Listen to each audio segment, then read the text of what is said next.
How nice it is to be here. When I went to the last conference, I sat in the conference and I heard the story about how long it took shit to go from halfway up Denali into the lake. And when they started telling the story about how all the pathogens existed, I flipped back to thinking what we were doing on the Fox Glacier and the Franz Josef Glacier in the 70s when we were crapping in crevasses. And I thought, those pathogens will be ending up at Franz and Fox villages now. So I came back motivated. I have worked alongside John. I'm going to make sure I don't go over time. And I offered to do a talk on the hotspots and mountain pressures around the world. And when I started looking into it, there was this sort of common thread of lots and lots of pressure around the world and lots of people trying to solve the problem. So I'm going to sort of work our way through, talk a bit about the pressure, the impacts, what's driving some of this, and then get back into mountain management, the importance of people power management tools, and then we're going to have panelists, in a way, delve into a couple of case studies. And hopefully my PowerPoint here is going to help me. Let's not forget the joy of mountains, and we all love being in the hills. And you know, many of my friends in the last couple of days have said that they've sort of been brought to tears by the beauty of the mountains. So I get nervous about sort of talking about crises in the mountains, etc. And I don't think we do have a crisis. I think we have challenges and we have growth, but let's keep the enjoyment and love of the mountains. And this is in yesterday's press. So on one hand, we're getting media traction and we're getting a voice about what's going on. And this is in the main newspaper for the South Island yesterday as a result of this conference. And there's been lots of editorials in the last few days and media coverage, and I want to thank the media for being here and covering it, because I think we need, as a voice, the mountain community, the Maunga whānau, need to have that voice if we want to look after our mountains. But let's not forget our long history. It's not as long as Peter's history. This is in the 1930s at Mount Cook, encouraging young kids to get up skiing.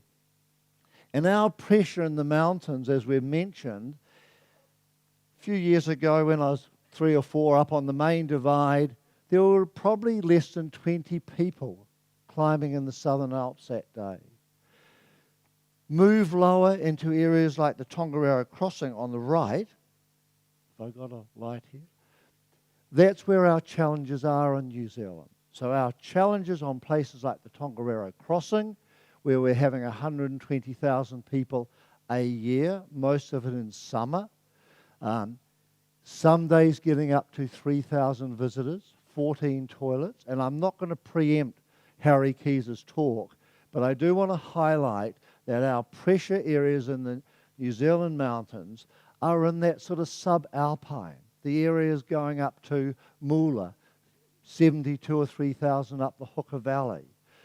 On the Maunga of Taranaki, we are now getting up to 10,000 people trying to summit Taranaki each year. And the 80 we have concerns about, the Maunga, lots of people don't understand the cultural values. We have environmental issues and we have safety issues. So our pressures are different in New Zealand to what's going on elsewhere. We know the growth in places like Milford Sound, 700,000, so lots of growth. But here on the route up onto Yosemite on the left, on the right, Uluru Katajuta, and we could go around the world and look at lots of these issues. And I had hoped that we would have the Kilimanjaro team here and they would have shared their story. But when I started delving into that and hearing that 52,000 people are trying to climb Kilimanjaro a year, and you look at the issues that they're facing, on one hand, trying to create jobs, on the other hand, trying to protect the forests, for every climber who's attempting Kilimanjaro, there's at least another 2 involved. So lots of pressure on the mountain, and this is replicated around the world in the popular high mountains. Antarctica, we've touched on the Antarctic a few times, but now we have something like 38,500 visitors to the Antarctic a year. This is up on the upper left. Growth of about 5%. It's very, very well controlled. Of all our mountain areas around the world, the Antarctic is a real benchmark, and we've got several people in the room here who've worked in the Antarctic, people like Dr. Harry Keyes, Colin Monteith, Karen Williams, and others. And the standards of environmental management and controlling numbers is probably as good as we've got anywhere in the world. And we're familiar with the photo on the right, heading up to the South Pole. And sometimes I get saddened because this is sort of painted as one of the big problems of the mountaineering world, the sort of challenges of numbers and effluent on Everest. And it was so good to hear Stephen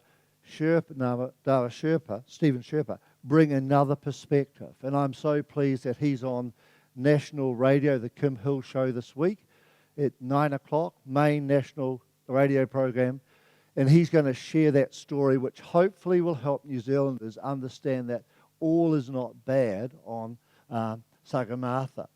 We've heard Roger's story about Denali a few times down on the lower left, and one of the inspirations for setting standards. And when I heard Roger's story a couple of years ago, I did think that we had lots to learn in New Zealand about managing. And as people who are so focused and love the mountains, you understand these impacts. All right, I don't need to give you a sort of a tour of that. See, I'm pressing the wrong button.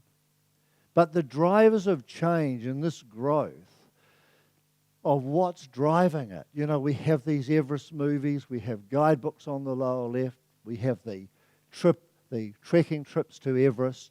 So it's become a really, really sort of sexy and popular thing to be involved with. Not the big mountains like Aoraki, but definitely there is a popularity around the world of being in mountain environments. And we are all part of that. And having leading figures like Guy Cotter, who help get people to be in the outdoors and love it, is a really good thing. But we've got lots of different drivers. We've got people like Bob McKerrow Facebooking every day about this conference. The younger climbers who are doing stuff in Peru, we're getting daily feeds and whole lots of influences going on. The business of mountain tourism in New Zealand. And I mean, the New Zealand tourism industry is turning something like 33 billion a year's worth. Number one driver of our economy. But when I delve into how much is the New Zealand mountain tourism sector worth, and I just use a definition. What's going on above the snow line? You know, what's happening with the money? And I go into the Kathmandu annual reports, and they're turning a couple of $100 million. So I say, let's take 10% of that for sort of mountain activities. And I get into the ski fields, and I sort of did it two ways, and we're definitely turning over $1 billion in the backcountry with mountain tourism.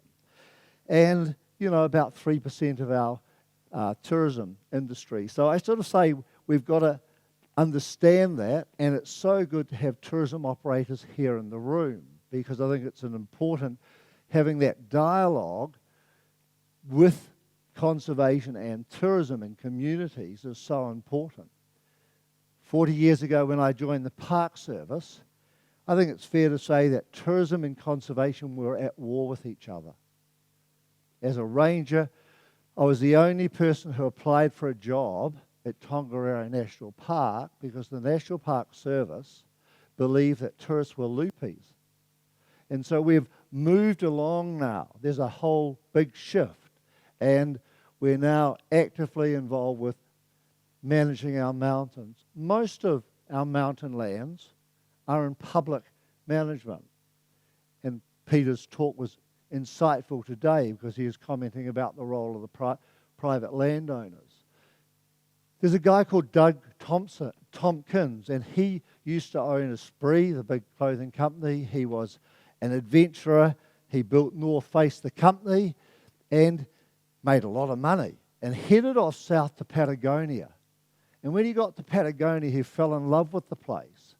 And over the next 20 years, he bought 2 million acres of land from the west coast of Patagonia right across to Argentina. And it's all protected areas now. Big, massive mountain national parks. NGOs are being involved. And as we've heard in the last few days, a shifting involvement by traditional owners. And it's so good, kia ora, to have our team from the Tongariro area to see a greater voice in management. And I think we're seeing a quantum shift in that area. And we've had the Te Urewera approach talked a few times, where Urewera National Park was degazetted. It was taken out of the national park system and given to itself as a personality. And Urewera is now not owned by anybody. And I think it's a sort of a 1-minute soundbite, but I think it's a very useful thing to sort of try and understand. And I know that there are people here from DOC who are very active in that space, but it's worthwhile reading up sometime about the Urewera Act. Developing nations. The other day we talked about developed nations and developing. I actually see it in different eyes. I see it in corrupt countries and non-corrupt countries. Because I think when we get to trying to manage our protected areas, if we have corruption, it's incredibly difficult to get good management.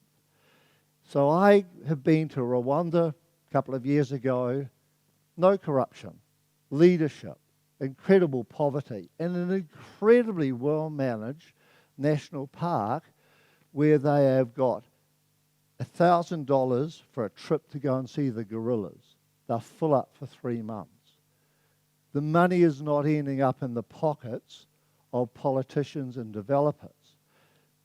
When I go to Samoa and see what happens there in a developing nation, when you have a leader who has got rid of corruption, and I then jump to our system in New Zealand where we have very little corruption. Yes, there's a corruption charge going on in Wellington at present, but it doesn't happen very often. And that gets reflected back into our organisations like DOC. DOC, I never seen any sign in the public sector with DOC of corruption. So we get good decision making. We get a nice clarity of making decisions about our public lands.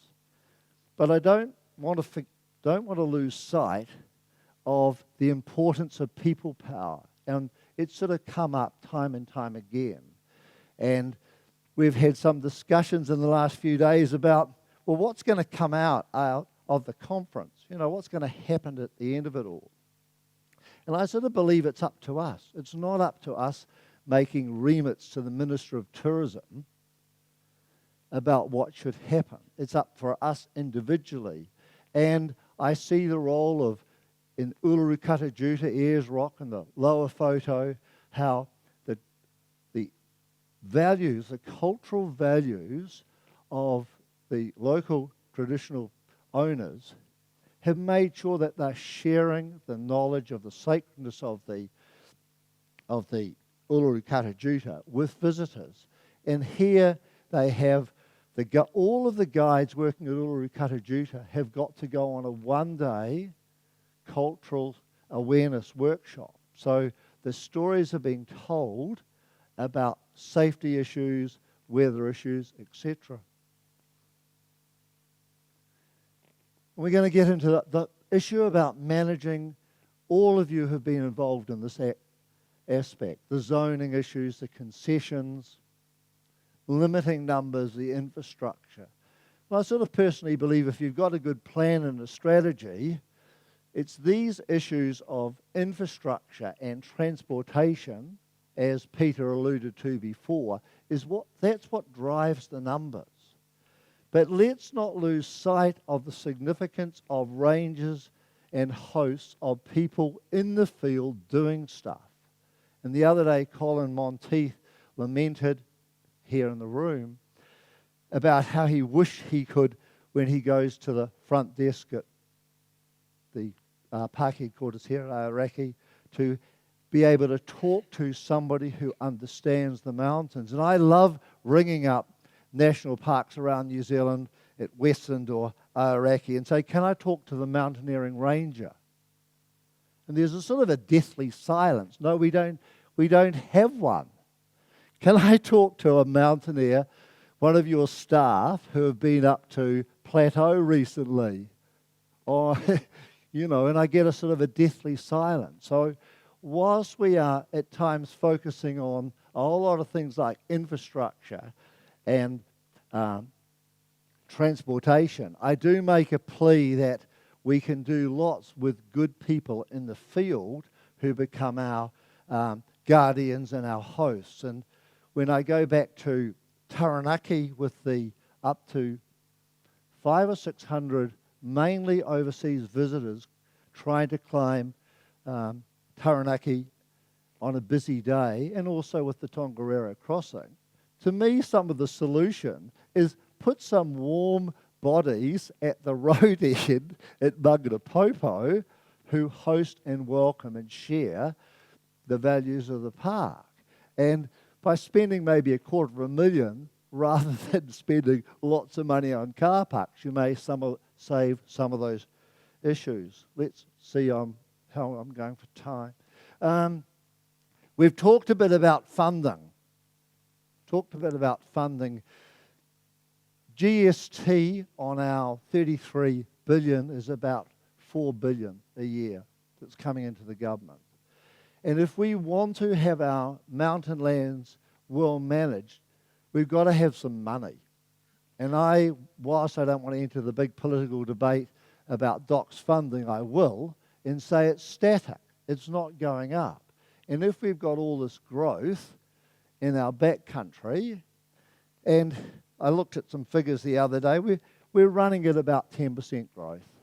Last month in June, we had 15% growth by international arrivals. So we've got our 3.3. We're going to have more visitors in New Zealand than New Zealanders pretty soon. That growth is going into the back country. So if you look at the numbers, the growth in the regions is greater than in the cities. And that growth into places like Milford is, I think we've jumped from about 560 to 700,000 in the last year. So if we want to manage those places, we need money. And it gets into how do we do it? And I think we're at a stage that because we're flatlining financially, this is the Department of Conservation, and there's only so much you can do by relying on the big corporates, the Air New Zealand and others, that we've got to be considering departure tax. And I'm a real advocate for it. A couple of years ago, we missed the boat last year when the government applied a biodiversity tax for all visitors.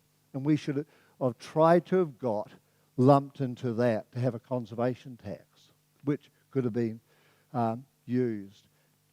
The government are generally, Treasury and others, are against the idea of more taxes, although in the last month, the Prime Minister, our Minister of Tourism, has agreed in principle for for that to be considered. All right? And then the next step is to consider whether places like Milford and some parts of our national parks do have a special road levy, bus levy, transportation levy. And then the third area is obviously having a two-tiered charging system in places like the Milford Track huts. And if you take the Milford Track, I think as Lou mentioned the other day, they sell the Milford Track out within a day. So if you just said, let's have double the price for international arrivals, same price for New Zealanders. We start bulking up the income. So I think that it's really good to be having the discussion. I think we need to have time to sort out the solution. But I'm pleased that the discussions that we're having are landing up on the Minister of Tourism's desk and others to make sure that mountain activities and the management of our mountains gets a higher profile. I loved it. This morning I got an email from a good friend who runs a tourism magazine in New Zealand. And he dropped me a note and said, why wasn't I invited to your meeting? And the truth is that I didn't think there would be much traction by mainstream media. And so it's good that we want to have this debate. And the fact that we're all here collaborating together and talking about the issues. So I've sort of skipped over the management planning issues, and with our panellists, no doubt they will delve down further. But I think it's all very well having lovely, nice plans. We can get nice plans. But if you've got a corrupt government and you've got no agenda to try and implement it, we have problems like we have in Nepal. They've got lovely intentions, nice management plans. But let's try and deliver them, and there are successes around. So I think the plan now is to turn over to Sam Newton, who's going to chair our meeting. Is that right, John? That's right. Yep. Thank you.